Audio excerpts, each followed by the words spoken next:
Yes, BP News Daily Express guess what? Shri Hanuma ಭಕ್ತರ ಮಹಾ bike rally. ನಗರದಲ್ಲಿ ಶ್ರೀ ಹನುಮ ಭಕ್ತರ ಮಹಾ ಬೈಕ್ ರ್ಯಾಲಿಯನ್ನ ಸೋಮವಾರ ಸಂಜೆ ಹಮ್ಮಿಕೊಳ್ಳಲಾಗಿತ್ತು. ನಗರದ ಸತ್ಯನಾರಾಯಣ ಪೇಟೆ ಕೂಲ್ ಕಾರ್ನರ್ ಬಳಿ ಕೆಎಂಎಫ್ ಮಾಜಿ ಅಧ್ಯಕ್ಷ ಬಳ್ಳಾರಿ ನಗರ ಮಾಜಿ ಶಾಸಕ ಗಾಲಿ ಸೋಮಶೇಖರ್ ರೆಡ್ಡಿ ಅವರು ಬೈಕ್ ರ್ಯಾಲಿಗೆ ಚಾಲನೆ ನೀಡಿದರು. ತಾಲೂಕಿನ ಮೋಕಾ ಗ್ರಾಮದ ಶ್ರೀ ಮರೂರು ಅಭಯ ಆಂಜನೇಯ ಸ್ವಾಮಿ ಭಕ್ತರು, ಹನುಮ ಭಕ್ತರು, ಶ್ರೀ ಹನುಮ ಮಾಲಾಧಾರಿಗಳು, ಬಿಜೆಪಿ ಕಾರ್ಯಕರ್ತರು ಸಾವಿರಾರು ಬೈಕ್ಗಳೊಂದಿಗೆ ಕೂಲ್ ಕಾರ್ನರ್ ಬಳಿ ಜಮಾಯಿಸಿದ್ದರು. ಪತಿಯೊಂದು ಮಗು ದೇಶದ ಸಂಪತ್ತು, ಶಾಸಕಿ ಅನ್ನಪೂರ್ಣ ತುಕಾರಾಂ. ಮಹಿಳೆಯರ ಸ್ವಾವಲಂಬಿ ಬದುಕಿಗಾಗಿ ಕಷ್ಟದಲ್ಲಿರುವ ಮಹಿಳೆಯರಿಗಾಗಿ ಪಂಚ ಗ್ಯಾರಂಟಿಗಳನ್ನು ಮುಖ್ಯಮಂತ್ರಿ ಸಿದ್ದರಾಮಯ್ಯನವರು ನೀಡಿ ಅವರ ಬದುಕನ್ನ ಹಸನ ಮಾಡಿದ್ದಾರೆ. ಅದರಂತೆ ಪ್ರತಿಯೊಂದು ಮಗು ಕೇವಲ ಮನೆಯ ಮಗು ಅಲ್ಲ, ಅದು ಇಡೀ ದೇಶದ ಸಂಪತ್ತಾಗಬೇಕು.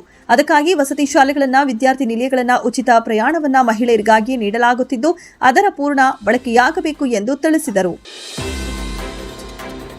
ಬಳ್ಳಾರಿಯ ಆಟೋ ಚಾಲಕ ಜೀವ ಹೋರಾಟದಲ್ಲಿ ಸಾರ್ವಜನಿಕರಿಂದ ನೆರವಿನ ಮನವಿ. ಬಳ್ಳಾರಿ ನಗರದ ಕೌಲ್ ಬಜಾರ್ ಪ್ರದೇಶದ ನಿವಾಸಿ ಮೊಹಮ್ಮದ್ ಸಾದಿಕ್ ಮೂಲತಃ ಆಟೋ ಚಾಲಕರಾಗಿದ್ದು ಕುಟುಂಬದ ಆಧಾರವಾಗಿದ್ದರು. ದಿನಕೂಲಿ ದುಡಿದು ಕುಟುಂಬವನ್ನ ಸಾಕುತ್ತಿದ್ದ ಇವರು ಇದೀಗ ಗಂಭೀರ ಆರೋಗ್ಯ ಸಮಸ್ಯೆಯಿಂದಾಗಿ ಸಂಕಷ್ಟದಲ್ಲಿದ್ದಾರೆ. ಸಾದಿಕ್ ಅವರ 2 ಕಿಡ್ನಿಗಳು ವೈಫಲ್ಯಗೊಂಡಿದ್ದು ಬದುಕು ಉಳಿಯಲು ತಕ್ಷಣ ಕಿಡ್ನಿ ಟ್ರಾನ್ಸ್ಪ್ಲಾಂಟ್ ಶಸ್ತ್ರಚಿಕಿತ್ಸೆ ಅಗತ್ಯವಾಗಿದೆ. ಇವರ ಸಹೋದರ ಕಿಡ್ನಿ ನೀಡಲು ಸಿದ್ಧರಿದ್ದರೂ ಶಸ್ತ್ರಚಿಕಿತ್ಸೆಗೆ ಅಗತ್ಯವಿರುವ ವೆಚ್ಚ ಬರೋಬ್ಬರಿ 8.5 ಲಕ್ಷ ರೂಪಾಯಿ ಎಂದು ವೈದ್ಯರು ತಿಳಿಸಿದ್ದಾರೆ. ಆರ್ಥಿಕವಾಗಿ ಹಿಂದುಳಿದಿರುವ ಈ ಕುಟುಂಬ ಇದೀಗ ನೆರವಿಗಾಗಿ ಸಾರ್ವಜನಿಕರನ್ನ ಮನವಿ ಮಾಡುತ್ತಿದೆ. ಜೀವ ಉಳಿಸಲು ಅಗತ್ಯವಾದ ದೇಣಿಗೆಗಳನ್ನು ನೀಡಲು ಸಹಾಯ ಹಸ್ತಕ್ಕೆ ಕುಟುಂಬವು ವಿನಂತಿಸಿದರು. ಸಿರುಗುಪ್ಪದಲ್ಲಿ ಕೃಷಿ ಇಲಾಖೆ ಕಚೇರಿ ಕೊಠಡಿ ಸೋರುತ್ತಿಹುದು.